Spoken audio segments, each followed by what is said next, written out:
Hello friends, मैं हूं सना अंसारी। आप देख रहे हैं सनाविस यूट्यूब चैनल। फ्रेंड्स, जैसा कि जानते हैं आप लोधी वंश ख़त्म हो चुका है। तो फ्रेंड्स, दिल्ली सल्तनत में जो कुल 5 वंश आते हैं, पहला गुलाम वंश, दूसरा खिलजी वंश, तीसरा तुगलक वंश और चौथा सैयद वंश और पाँचवा लोधी वंश। ये 5 वंश दिल्ली सल्तनत में आते हैं। तो हमने इन सभी के बारे में पढ़ लिया है, बस थोड़ा सा रिवीजन करते हुए आगे बढ़ते हैं। तो फ्रेंड्स, गुलाम वंश का जो संस्थापक था वो था कुतुबुद्दीन ऐबक। तो कुतुबुद्दीन ऐबक के बारे में थोड़ा सा जान लेते हैं। कुतुबुद्दीन ऐबक था, ये बहुत ही दानवीर शासक था, लोगों की बहुत मदद करता था, इसलिए इसको हातिम कहा जाता था। इसने कुरान शरीफ को पूरा याद रखा था, इसलिए इसको हाफिज़ कहा जाता था।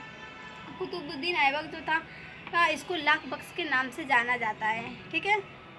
कुतुबुद्दीन ऐबक ने कुतुब मीनार को बनवाया था और कुतुबुल इस्लाम मस्जिद जो कि दिल्ली में है उसे भी कुतुबुद्दीन ऐबक ने बनवाया था। कुतुबुद्दीन ऐबक जब अजमेर शरीफ गया था आक्रमण करने के लिए, तो वहाँ पे उसने 2.5 दिन का झोपड़ा बनाया था। हाँ, 2.5 दिन का झोपड़ा उसे क्यों कहा जाता है? क्योंकि वो 2.5 दिन में बन के तैयार हो गया था, इसलिए उसे 2.5 दिन के झोपड़े के नाम से जाना जाता है। ठीक है। कुतुबुद्दीन ऐबक जो था उसकी मृत्यु चौगाना यानी कि पोलो खेलते हुए 1210 ईस्वी में हो जाती है और लाहौर में ही कुतुबुद्दीन ऐबक का मकबरा बनवाया जाता है। ठीक है। कुतुबुद्दीन ऐबक जो था, ना ही उसने अपने कोई बड़ा युद्ध लड़ा था और ना ही उसने अपने नाम का सिक्का चलाया था और ना ही उसने अपने नाम का खुतबा पढ़ाया था। उस टाइम के जो भी राजा होते थे वो अपने नाम का खुतबा पढ़ाते थे, लेकिन कुतुबुद्दीन एक ऐसा शासक था जिसने अपने नाम का खुतबा नहीं पढ़ाया था, इसलिए कुतुबुद्दीन ऐबक को गुलाम वंश का वास्तविक संस्थापक नहीं माना जाता है। ठीक है। कुतुबुद्दीन ऐबक के बाद जो अगला शासक बनता है गुलाम वंश का, वो है इल्तुतमिश। इल्तुतमिश जो था उसने 2 प्रकार का सिक्का चलाया था, पहला टाका और दूसरा था जीतल। ये 2 प्रकार के सिक्के इल्तुतमिश ने चलाए थे और इल्तुतमिश ने एकता व्यवस्था को शुरू किया था। इल्तुतमिश के बाद जो अगली शासिका बनती हैं वो है रज़िया सुल्ताना। तो रज़िया सुल्ताना से ज़्यादा क्वेश्चन नहीं आता है, इसलिए उनके बारे में हम ज़्यादा नहीं पढ़ेंगे।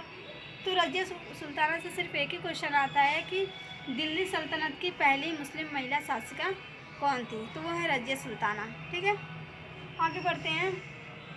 गुलाम वंश का जो आखिरी शासक था वो था बलबन। बलबन जो था वो बहुत ही योग्य शासक था। बलबन ने जो 40 लोगों का मंत्रिमंडल था, जिसे 40 दल कहा जाता था, बलबन जब शासक बना तो उसने 40 दल को ही समाप्त कर दिया था। ठीक है।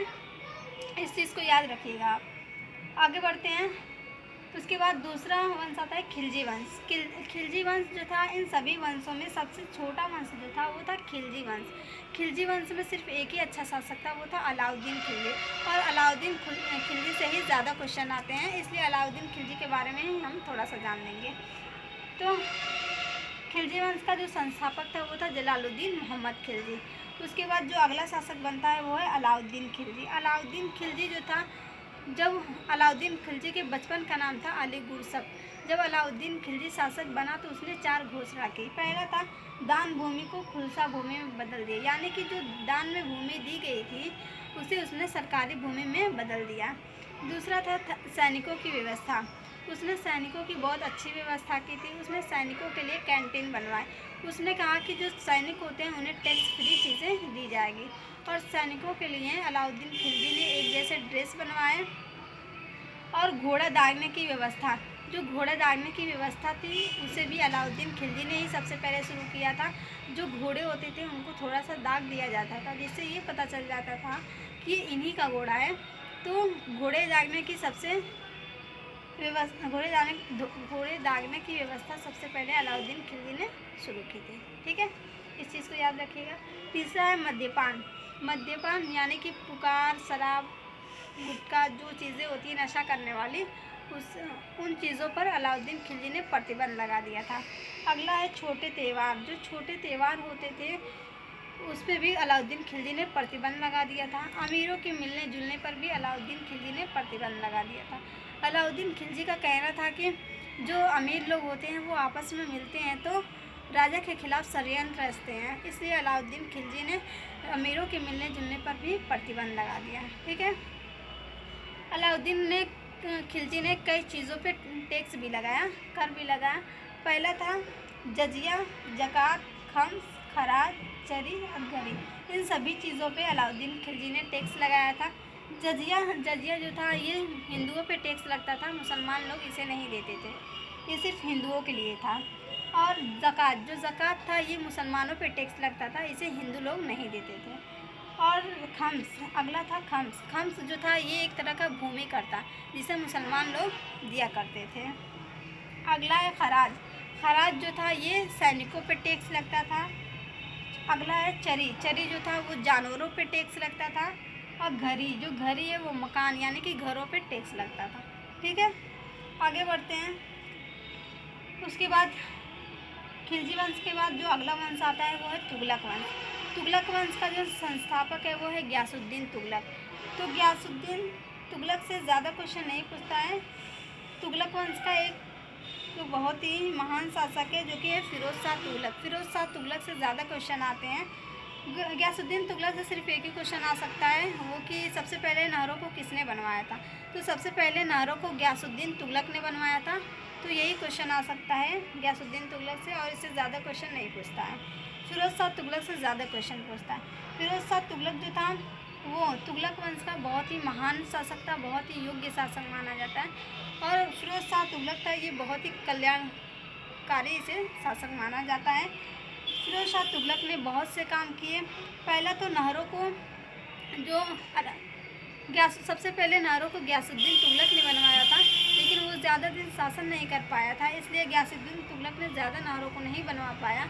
लेकिन जब फिरोज शाह तुगलक जब आया तो उसने बहुत सारी नहरों को बनवाया था। फिरोज शाह तुगलक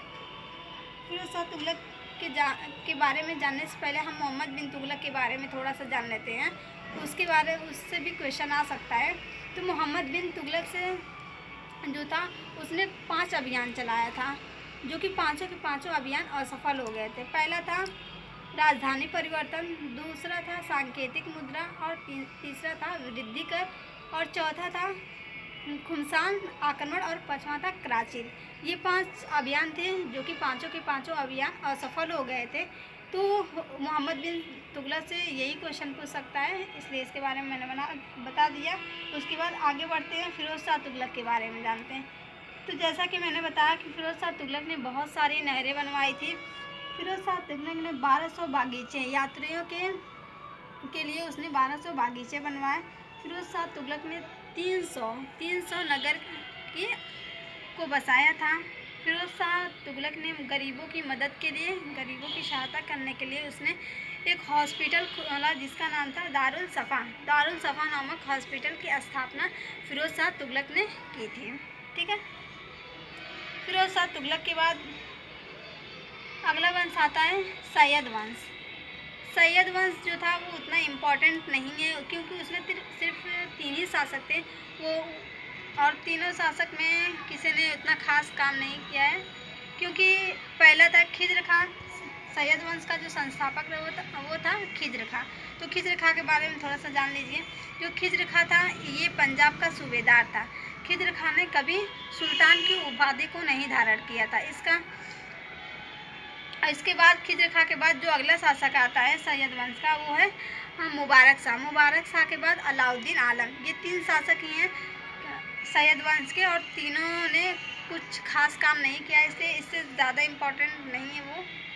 तो अगले वंश के बारे में पढ़ते हैं लोधी वंश। लोधी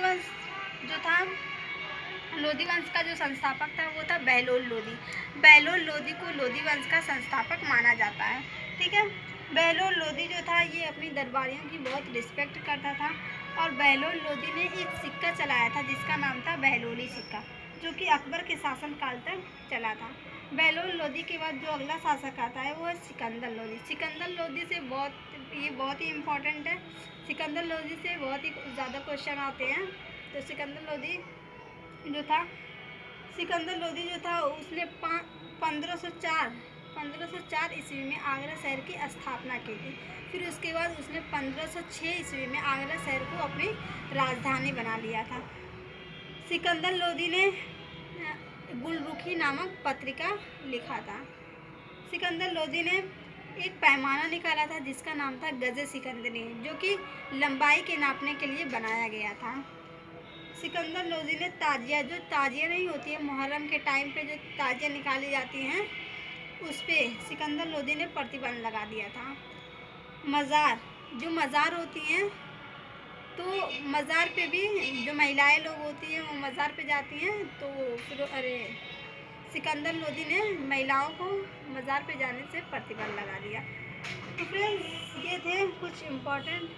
अब आगे बढ़ते हैं, अब मुग़ल वंश पढ़ेंगे क्योंकि इसका रिवीजन हो चुका है सारा। तो फ्रेंड्स उम्मीद करती हूँ कि आपको समझ में आ गया होगा। अगर कुछ इसमें ना समझ में आया हो तो वो आप मुझसे कमेंट करके पूछ सकते हैं। आज के लिए इतना ही, हम मिलते हैं अगले वीडियो में, तब तक के लिए बाय बाय। ठीक है।